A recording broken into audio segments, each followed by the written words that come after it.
আর এই পিঠা খেতে যে কি পরিমাণ মজার হয় সেটা আপনারা একবার বাসায় তৈরি করলেই বুঝতে পারবেন। আর তৈরি করতেও কোনোই ঝামেলা নেই, খুবই কম সময়ে ঝটপট এটাকে তৈরি করে নেওয়া যায়। আশা করছি আমার রেসিপিটি আপনাদের কাছে সহজ এবং ভালো লাগবে।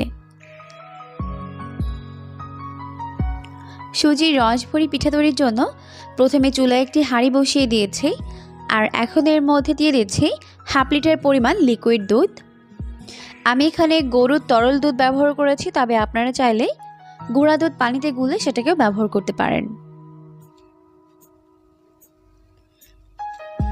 এখন আমি এই দুধটিকে খুব ভালো মতো জাল করে বলক উঠিয়ে নিব।